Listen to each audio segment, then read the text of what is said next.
I'm Matt. Hey, I'm Steve. Hey, I'm John. This is the Sober Friends Podcast. We're here for the sober curious, the new guy, and the old timer. We're here to talk about the stuff anyone looking to live alcohol-free has to face day to day, and how we overcame those struggles. We speak for no 12-step group, but we do try to remain anonymous. You're not alone. This is the Sober Friends Podcast. When you get to episode 100 and above, you build up quite an archive, obviously. And also the audience comes and goes. You have new people coming on all the time. And you may not have gone back to some of our old episodes. There's some gems in there that can help enhance your sobriety. One of those is a conversation that I had in 2021 with Tyler. Tyler is a friend of my wife. She went to high school with him. And what I really liked about this episode is it was a lot about a higher power. The role of God was very strong all the time in Tyler's life, even when he was drinking. And that role with God is something that continues to keep him sober today. My wife is the one who put the bug in my ear. She helped me book this guest, and it was one of the early shows that had a lot of positive buzz and appreciation and feedback from the audience, and felt it was a good time to go back to that episode and share Tyler with you. I really think you're going to love this episode. If you haven't scrolled all the way back to those old episodes, do so. There's some really great stuff in the archive. And now let's go back to Tyler. Hey, Tyler, how you doing? I'm doing great, Matt. I want to first say thank you for having me on, and I'm glad that and grateful to have seen your wonderful wife's post on Facebook that was highlighting You Are Not Alone. And I said, I need to message her and reach out to you and have the opportunity to share a little bit about my story and about what sobriety has done for me in my life. I'm always shocked I put the podcast out there for people to listen to, but I guess I'm always shocked when people say, hey, I heard the podcast. I'm like, really? Yeah. Somebody actually listens to this thing? It's always shocking to me. That's incredible. I think maybe I shared with you too. Like I think at some point, all of us, and I'm saying just as people who have relationships and communicate, you're like, I want to do that. I want to have a podcast, but you've done it. And so kudos to you. Cause I've got an idea in my head and I'd like to put one out there and maybe at some point, but those that I've listened to of yours have been great. And what I really like is that, the idea that however it is that you get to a place of recognizing your own weakness with alcohol, you do it and you practice it. And whether it's a 12-step program or whether it's through Instagram or whether it's, through exercise or whatever. And I appreciate that. I think that there's something to be said for that and looking at sobriety that way now as compared to 25, 30 years ago, where when you walked into the rooms, it was like, no, you have to be here and you got to be here in perpetuity. And this is the rest of your life. And I think I appreciate what you're doing. Yeah, this podcast is definitely highly influenced by AA because it is my path. So we talk a lot about it. And I would say it's the dominant way that people get sober, but it's not the only way. Right. And the big book even says we do not have a monopoly. And I refuse to believe that AA has the monopoly. If you can put the booze or drugs away and whatever your method is that makes you happy, and you let go of those things that got you there, that's good.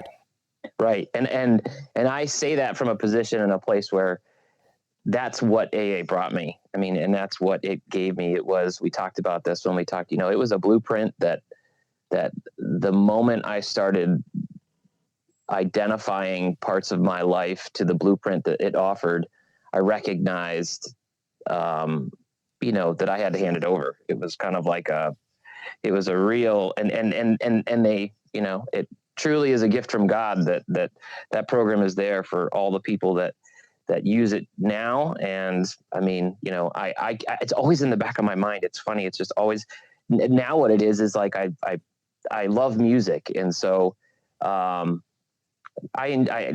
new song came out by Zach Brown, called Stubborn Pride. And I listened to it, I'm not a huge Zach Brown fan, but I like some of his stuff, and I'm listening to it, and it's about sobriety. I don't care what anybody says. You listen to it. It's about that stubborn pride that we all have. And, so I'm constantly, the things that were taught to me in AA, they were, it's almost like they were branded in a sense, and that's not a bad way. Like in a sense, it became part of who I needed to be. Oh, and it ruins the bad activities too. Whether you go back to drinking or you go back to being a jerk off. Once you had a little AA and those geezers at you, it ruins the fun of that. Yeah. All of a sudden you have a conscience and you feel guilty. What's guilt? For so many years when you're drinking, you don't feel guilt. You make excuses to get rid of the guilt. There are so many people who I've had fights with who I really, really dislike, and realize that my actions, as horrible as that other person's actions were, my actions were as bad. They weren't grounded, or they were worse. And I have to turn around and apologize to that person. Right. And I do it because I don't want to drink, but I don't like it. And I look at that, I'm like, yeah, it ruined me. Ruined my clever wit. And I have to be a nice person. I know. Now I have to recognize that I'm a jerk. Yep. Darn it. Come on. Holding me accountable. I don't need this. Well, the upside is you become a better person. People like you better. Oh, yeah. Yeah. And you weave a better fabric of life. Right. And I feel that every day. I feel like, that's, as long as I keep that in mind, try to be a better person every day. Mm-hmm. Well, what I'm impressed is you got sober a lot earlier than I did. I think of myself as old, but I was 38. 38 is still pretty young. There's a lot of people who walk in or stop drinking 50s, 60s, 70s, the old men crew. So 38, that's pretty young, but man, you got me beat. And when I see the people in their 20s who got sober at that time or younger, I'm so impressed. And I'm like, I wish I could have done that, but I guess I had to reach my path when it was that time. So tell me a little bit about what's your story? What did this look like? Yeah. So, the funny joke I sometimes make to people when I'm introducing myself, and I'm pretty open about the fact that I've been sober, and kind of hang it as a, I think that's changed too. I'm going to pause there immediately. Anonymity is a spiritual foundation in 12-step groups, but I think there is something to be said of being that person who is sober. So if you have a problem, you know who to go to. It's good to know those people that guy got sober. What happened? Yeah. So I think that's great. I work in schools, and I'll get back to my story, but just on that note, I work in schools, and I took a position as a high school assistant principal, and I was introducing myself to the staff. It was before school began, and I kind of did a PowerPoint about who I am, what I'm about. And I said, and just so just so you're all aware, I'm also a friend of Bill W. And, so I didn't put it out there and say, I said, that's the sort of way that you say, yeah, I know who you are.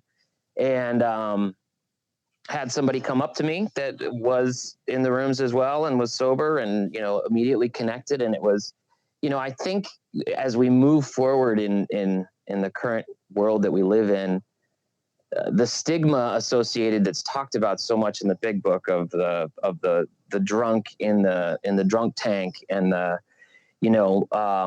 recognition, the acceptance that everybody sees it within their family, and to say you're sober and that you've worked through it, and to provide, like you said, to a lot of people, it's a sense of comfort that there's somebody there that if I ever, and I've had people all along reach out to me from the moment, from early on when I got sober. And so veering back to my story, I grew up in the same town as Penny, and we actually went to nursery school together. I have a picture of her with her big curly hair head. That's exactly what I was thinking of, by the way.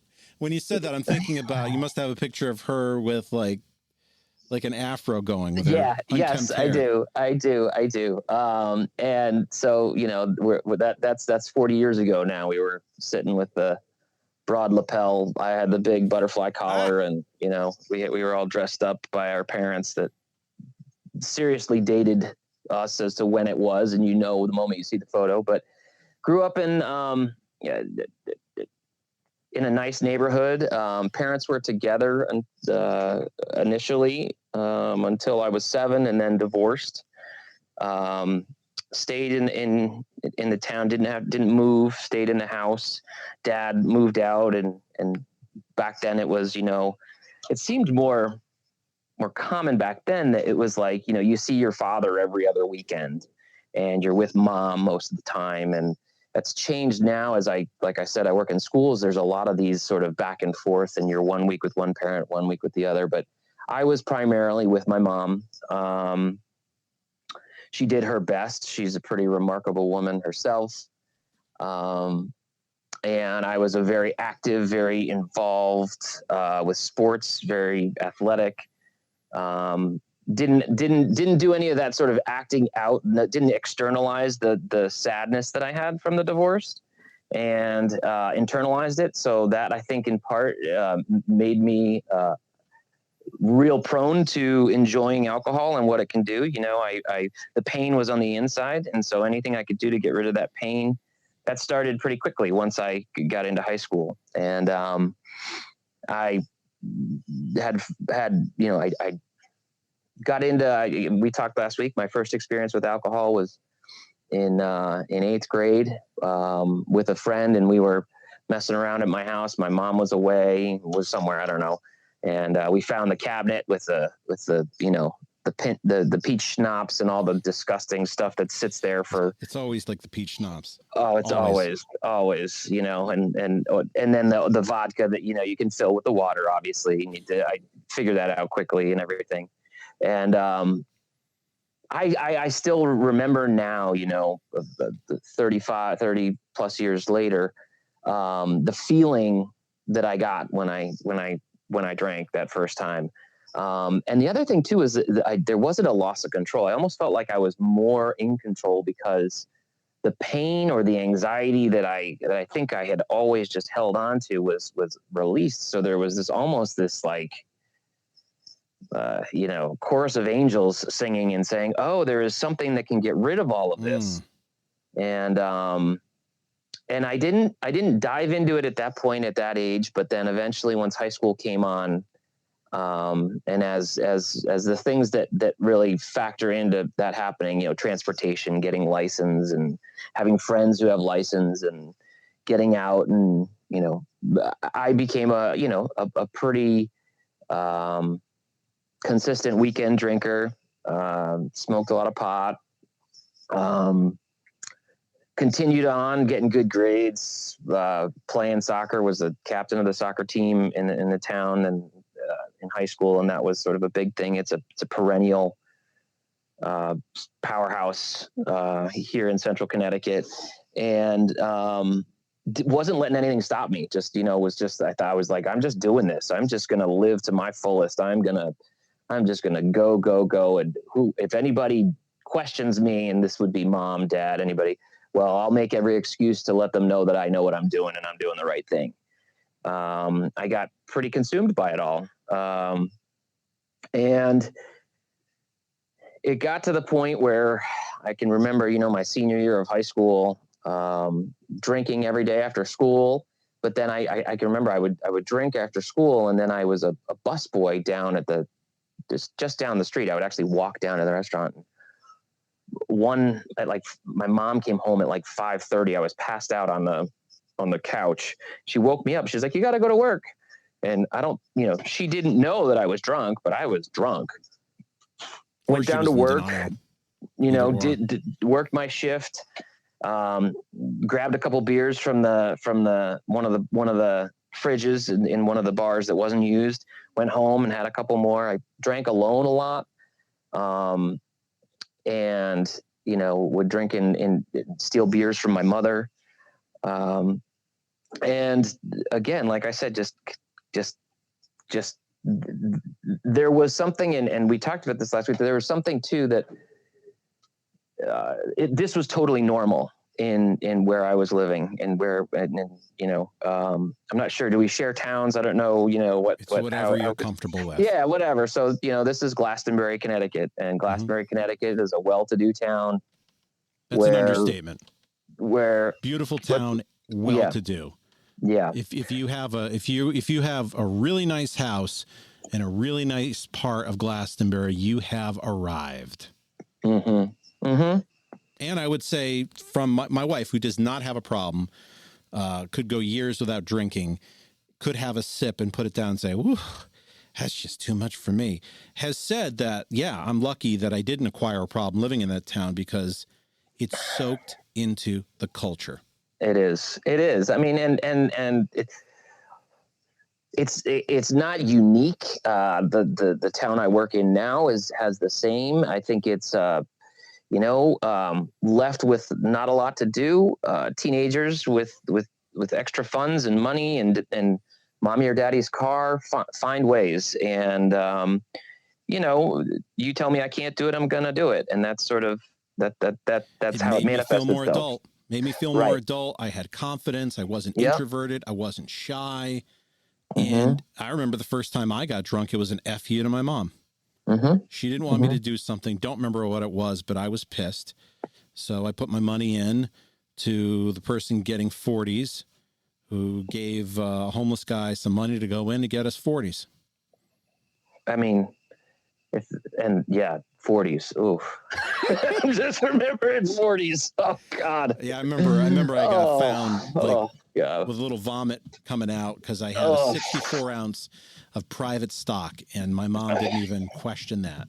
Oh, crazy horse, all those.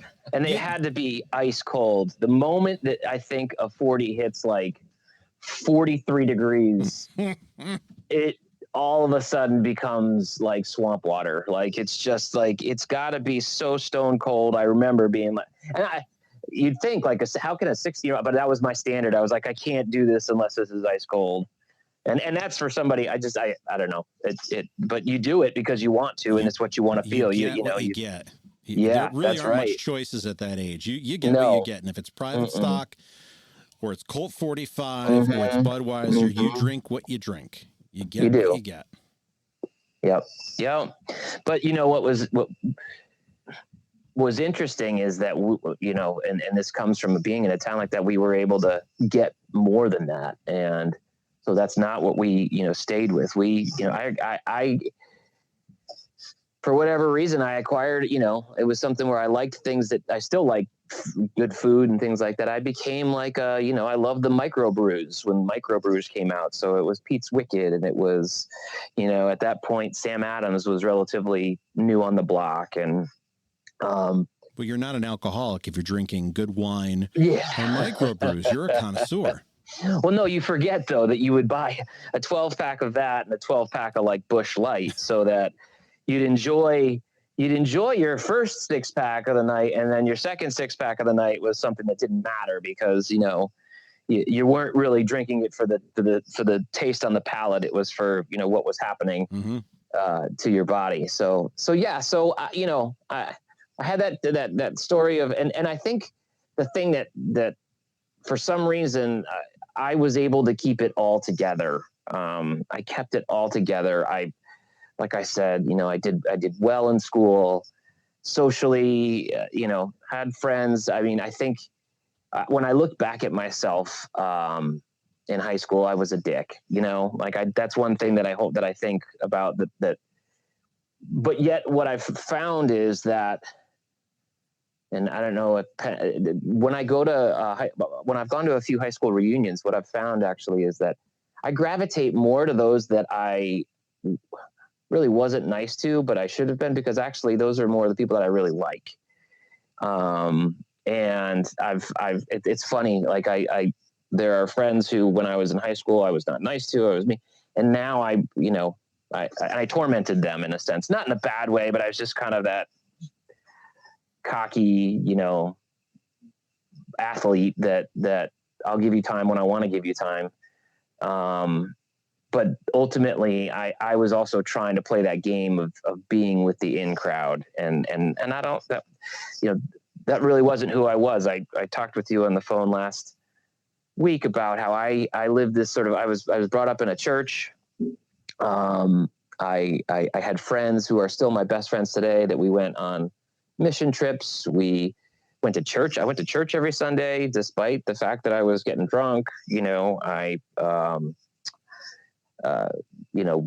had hiking trips with these friends. And as high school progressed, there was a divide. There was sort of that me who was the true me. But at the time I was fighting that because that's not cool. Like, that's not cool to be, going to church and going to Wednesday school. And yet I loved it. It felt good. It was, the notion to go do service and go help others were memories that I absolutely loved experiencing. But how did you reconcile those two? Because I almost see that like sort of a double life, that you being the prick was sort of keeping up appearances, but not who you really were. And the real you was the one who was going to church and retreats. And yeah. I mean, so first I got to say, like, the friends who stayed with me they were so understanding. And they didn't call me out they let me be a dick, and they shouldn't have. But I think in those moments, I cherished so much being there. And I felt so good about what I was doing that there wasn't that need to try to be anybody but myself. Whereas in situations where I was trying to be this kid who's, the athlete, and I can drink and I smoke pot and that wasn't who I was. So I was much actually less comfortable in my skin. And that ultimately is what drove me to the point where I found out I couldn't continue this duality. And it took a year of college and really hitting it hard. Really drinking very heavily, getting in trouble in college, just hanging on by a thread to not get kicked off campus, getting drunk and caught at freshman orientation before we went to school, getting a DWI the night before I went to the college freshman year. I mean, my life there, that whole hindsight is 2020. So true. When I look at that summer before I went to college, and holy cow, like, the wheels were wobbling and the lug nuts were just about to come off, but somehow I got there to school, made it through that year of college, did crazy things, sold my books back early to get money, to make it through the semester. You laugh. Is this? Yeah, you did that, right? I did that for beer money. Yeah, right. I called my beautiful, sweet, God rest her soul, grandmother in like November and asked for my $100 for Christmas early, to get me through like the last 2 weeks of my freshman year, semester. Why I remember that because it's like, what an asshole, like calling your grandmother for money so that you can drink more. Like, and I came home that summer and, I worked at a farm. I worked at a tobacco farm because in South Glastonbury, there's still tobacco fields. They grow broadleaf tobacco. And I ended up coming across a pretty good sized quantity of marijuana with somebody else that worked at the farm. And I had quite a bit of experience with hallucinogens that first year of college, and done acid a whole bunch. We bought a sheet of acid, and it changed something in my brain. And so I started getting into that bag of, I don't know how much it was. It was a big bag. It was like, wow, this is a lot. And I ended up becoming manic, and really mentally ill. And so in July of 1996, it got to the point where my parents drove me to Hartford Hospital, the emergency room, because I was in a full-blown mania. and I was institutionalized in a locked ward at the Institute of Living, and I distinctly remember when the doctor came out of the room that I was staying in and said, we believe that you're duly diagnosed, that you have mental illness, but also that you have a alcohol and drug and substance abuse problem. And what is that like to hear from a doctor? Because I was in one sense trying to get caught, in the other sense I didn't want somebody to tell me that. Yeah. Well, I mean, so I think that's part of it, is that there's a gravitas to it. They didn't go to med school to not know anything. And so I had people say it to me. I had my dad's, this seems to be just your focus. This is just, what's going on? Do you have a problem? And obviously with getting DWIs and going to counseling classes for that. And it was like, I think that was for me what you would call, a bottom. I was looking, I had a roommate in that locked ward, who had tried to commit suicide. There were patients that were totally catatonic, nonverbal. I remember we would go on smoke breaks. We could go out and smoke, and we would be in a cage. There's just this cage that everybody had to stay in that was outside. And I can remember it was one of my first few days where, like, I still thought I was like Superman. And somebody was like, what is up with him? I want to be like him. And like very quickly, I was at the bottom. I went from being, because I had no idea what was going on initially. And then once they put the drugs in you and you sort of come down from this mania, your brain sort of adjusts. And the doctor told me, and it was like, I can't fucking argue with that.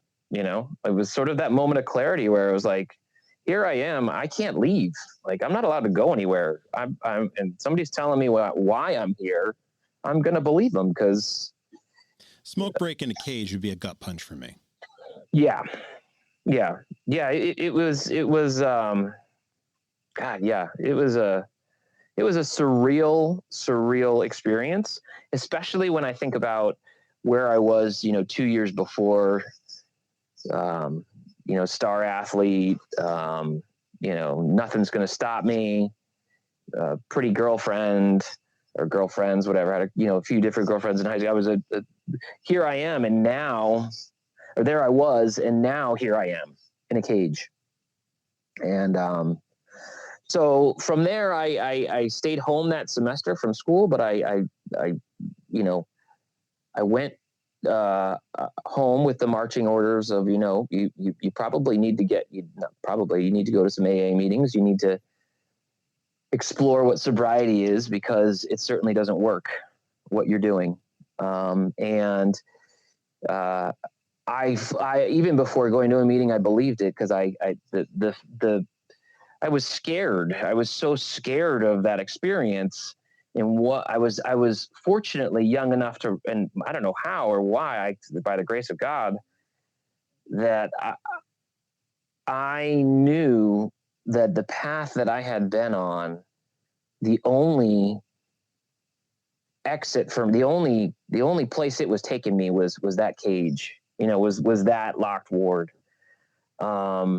And if I did everything that I could to not be doing those things, and that the biggest factor was, I very quickly, following leaving the hospital and beginning that outpatient, I began to reflect. And I think that that's something that just throughout my life, that idea to be able to look and reflect and step away from what's happening and what's happened in your life, and try to grasp and gain an understanding. There's been no moment in my life where it's been more clear than when I recognized that there was an option. And that's when all of those experiences, that duality of my life that I had of being in service to others, and granted as well, I've wanted to know since fourth grade when I had Mr. G, who is Penny's neighbors up the road. If you know Mr. G, who I'm talking about, his daughter Michelle. Maybe.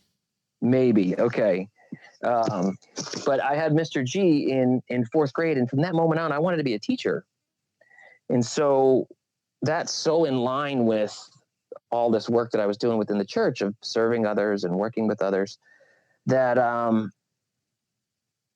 it just made it somehow made sense. And it's not to say that like everything was, that everything since then has been easy and rose, but I kept that centered in everything that I've done from then on, that work towards that. Don't work towards what is good for you. Work towards what is good for others. And when you work towards what is good for others, you benefit yourself. It's not generosity is wonderful that way, like by giving, you're receiving. And when you genuinely give and continue to hold on, you have to hold on to yourself. You can't give so much that you lose yourself, but no, that becomes codependency. It's a little bit of a balance when you go too far. Yes. Yeah. Yep. So, that's my story. I was 19 years old, and I returned right back to college, got involved with AA. I was involved in AA here. My first meeting was at the church that I grew up in, so it felt very much like home. I returned to my college and got into, I went to school in Baltimore, so there was lots of young people that were sober, and found that community and still remained within the community at my college, but kind of again I had this dual life, but I was able to understand that my sober life with AA was who I needed to be as it related to my life at college. I didn't need to be anybody but myself and anybody but my sober self, because that was the one that was gonna not end up in a cage, so that's sort of my story. I'm so blessed to have a spouse of 15 years who's never known me as someone like that person of 30 years ago. I have become someone, and it's tough in the job that I'm in as an assistant principal, as an administrator. There's nothing more than I'd like to do than to just share my story with kids. But I know too that it also could give some false sense that I don't know. I think there's that level of professionalism that I have to do the work without letting them know that I do let them know that I struggled, but you can't get into the, I was in a cage, or I got a DWI the night before. But what I can tell them is, do right by others, be generous, how to form relationships, how to be reflective, how to acknowledge weaknesses, how to be able to apologize and own your behaviors. I mean, I think that's the big thing. And you know this, you have kids, man, I have an 8 and 10-year-old, and it's own it. Just own it. It's okay. You can own it. Own that you did something wrong. You're not going to die from it. You're not, you're going to, you cope with that, get through that, learn from that, and be better. We had an experience a couple of weeks ago where the two girls were playing. We have this little pool that's big enough for them so they can dunk their heads. It would be probably halfway, I don't know, above my knees for me because I'm pretty tall. But they love this pool, and they're fooling around. And the 9-year-old bumped her foot into the 7-year-old. And the 7-year-old is cut, made of marble and muscle. So you kind of bang into her hard. She's not going to feel it, but the other one, we were afraid, broke her foot, and she just had a bone bruise. Yep. And it was a Saturday night, of course. This stuff always happens off hours, Saturday night, 9:00. And we figured out we had to go take her to an emergency room to go get x-rays. And I was talking to my wife about it. She was in the car dropping her sister off. And the 7-year-old was there, and the 7-year-old who is tough and can be cutting and all of that stuff and say, I hate you, I'm angry, was a blubbering fool in the back and said, every bad thing I ever said about her, I never meant. I am so sorry. And that side of her, when we put her in the car to take her to, because I stayed behind to put her, she went and tucked her in. She put a blanket, tucked her in, made sure her seatbelt. Yep. It was totally different, where she became that person, where she was, in a sense, making those amends for all those 7-year-old things that she does. Right. But it's amazing, you know, that's a great story, because isn't it true that it's sometimes the hardest to do that when they're siblings, you know, my 10-year-old to make amends, you know, they're so codependent at this age. Yeah. That, you know, I mean, just by nature, because they especially post-COVID, having spent all that time together, you know, like they couldn't see friends, so they had each other.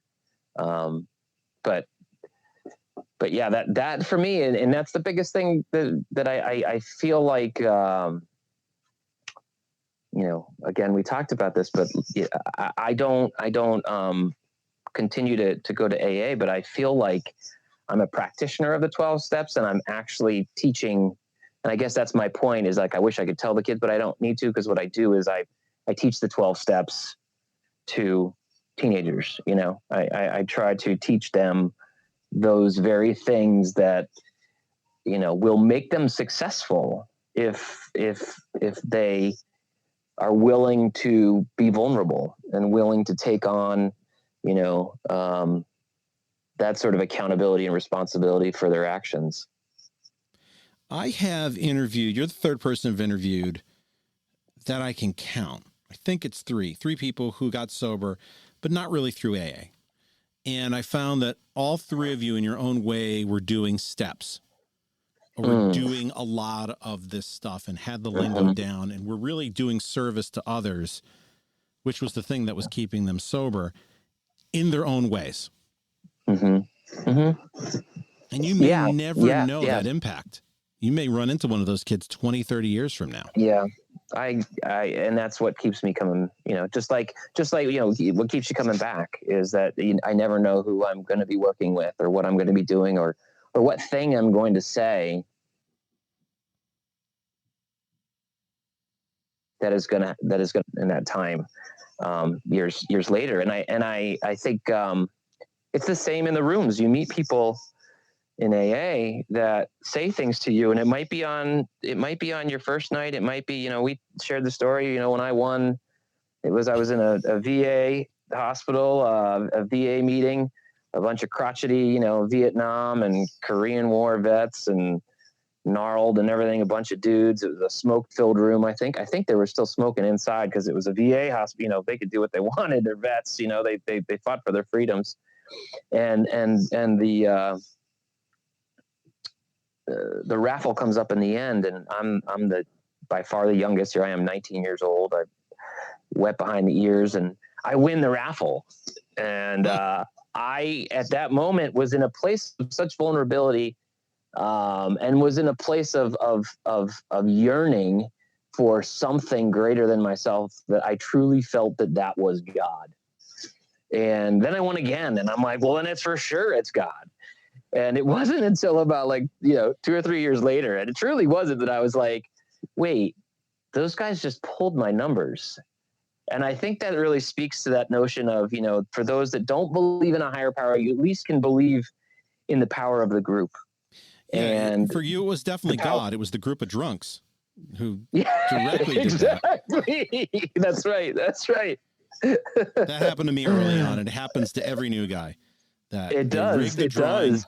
And the drawing, it's not like you're winning a 50-50 pot. It's like you win your first big book. Your first big book, yeah. Yeah. And but you know, you need to feel special. You need, and that's why I think there is that, you know, I stayed in the rooms till probably I was 4 or 5 years sober. I would go to meetings, and the power of the chips, the power of that moment to get up and get that affirmation from a community is really, really powerful, especially early on, because, you do take it one day at a time, but when you put one day at a time, 30 days in a row together, man, that can be an eternity, and then you do 60 days and 90 days. And then, and then now here I am, looking at 25 years, God willing, in February. That's incredible. And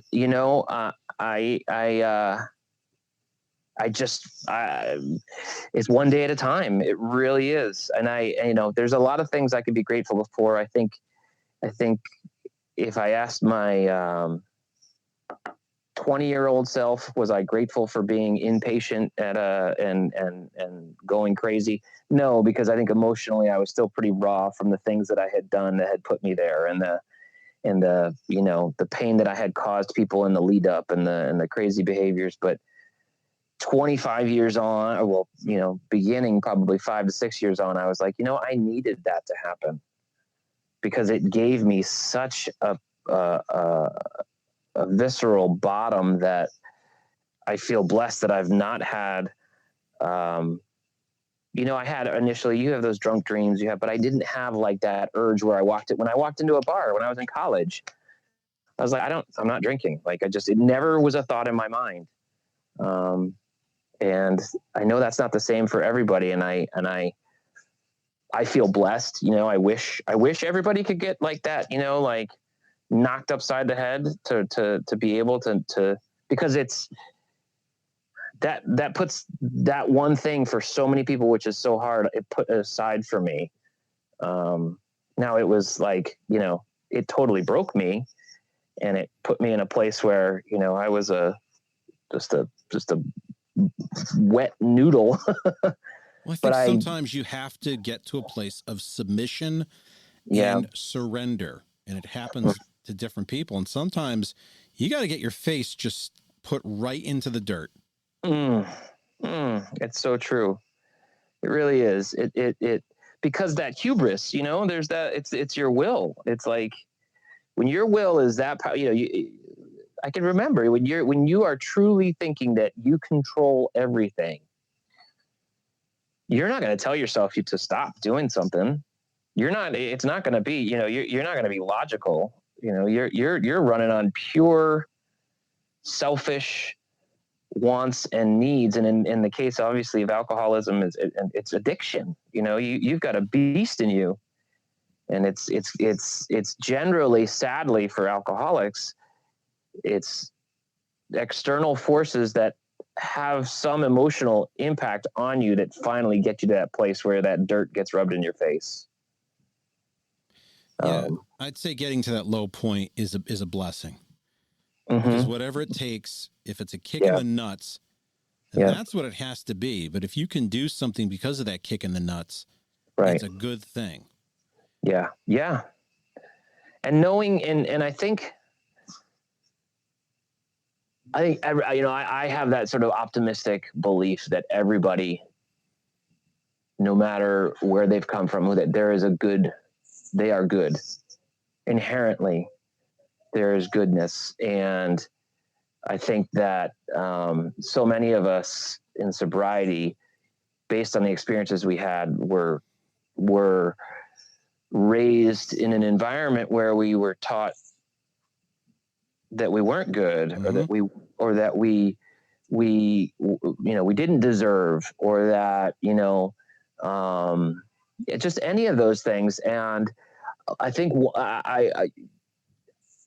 it's so funny how, like, you go back to certain things in pop culture. I go back to, like, Stuart Smalley, like how funny is that that's fucking so true. Like, thank you, Al Franken, for pointing out that, I am good. But, like, I can never imagine. I think the whole joke is, like, I'm not going to sit in the mirror and tell myself that, but in sobriety, we have to tell ourselves that. Funny enough, I think he got that from Al-Anon. I heard an interview with him. He is a member of Al-Anon. Okay. Yeah. Yeah. Yeah. There you go. So, I mean, I mean, I think the key to for me, one of the keys to sobriety is that belief in that if I can do what's right by others, then I'm a good person, and that I can get through anything, and that, ultimately it will reward me in some way. And for me, that's just been bountiful in terms of my spirituality and my family, my health, despite the fact that, as we talked a couple months ago, I tore my Achilles, but I very quickly found a way to find reason to be grateful. Even the fact that I'm in a boot through the summer and everything, there was plenty of reasons for me not to sit there and say, poor me. Yeah, you could be in a position where you don't have the insurance to cover that, or Exactly. the resources, and that's what you have to be grateful for. Yeah, I got Achilles issues too. I wouldn't wish Achilles. I wouldn't wish Achilles issues on my worst enemy.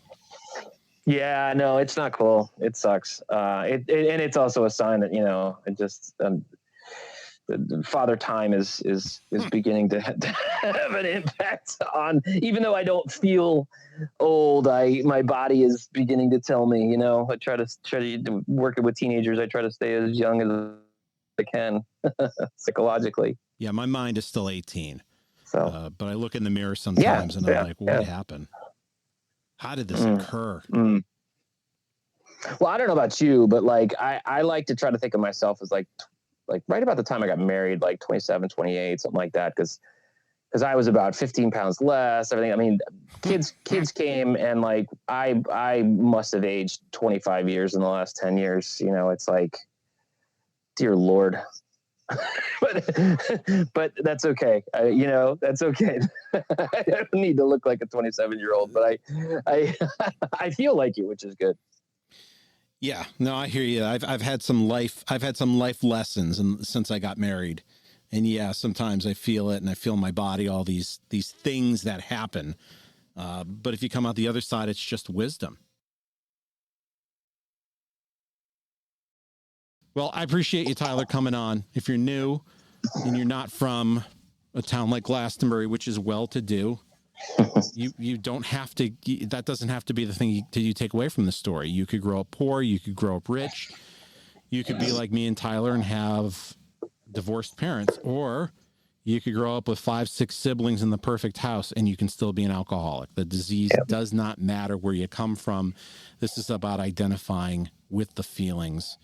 You're giving me a lot to think about on the spirituality aspect. I feel good with spirituality, not so much with religion. So I envy you. I envy that strong faith, and it's something that I work on. Yeah. I mean, I maintain within the church, but I think for me, it's rooted not so much in I think we talked the ritualistic aspects of what church is. Oh, it drives me nuts. The ritual, right? The rituals Yeah, make me crazy. No, but for me, it's just more of the service, like the what what's come of it, what's come of this faith, what is, and if you and I went to a Jesuit college and worked in a Jesuit, and I just that whole service for others, there's a lot of, for me, there's so much that resonates in that, in terms of contentment and me too. Just it, and so that's kind of why I was, and why I say to you, I have a lot of respect and a lot of and I think respect is sometimes overused, but I just think what you're doing is service to others that I think, especially during this time and in the modern era, is an awesome avenue for folks who are struggling and need something to listen to and sit down and find out, why they are where they are, and the notion that you put yourself out there and you're there for them in any capacity. But even if it's not a reaching out, it's just listening to this podcast and finding something from the numerous guests you've had that they can hang on to. That's awesome. That's why I was so excited to reach out, because I've not been involved not that much in the sober world in terms of service. And so I was so pleased to have the opportunity that you were willing to hear my story. And I thank you. Oh, it was an honor. It was an honor to hear this story. And if we just help one person, it's worth it. It's worth the time and energy and money I put into this thing, because I enjoy doing it. And as a side result, I realized it helped my sobriety. I felt better. I got the benefits of doing this. Yeah. That's that whole, there it is. There it is. That's what we're talking about. Doing help to others is helping ourselves. Awesome. Well, Tyler, great. Thanks for coming on the show. I really appreciate it. All right. Well, good luck to you. And I know where to find you now. You know where to find me. I'm a phone call away. All right. We'll see you next week, everyone.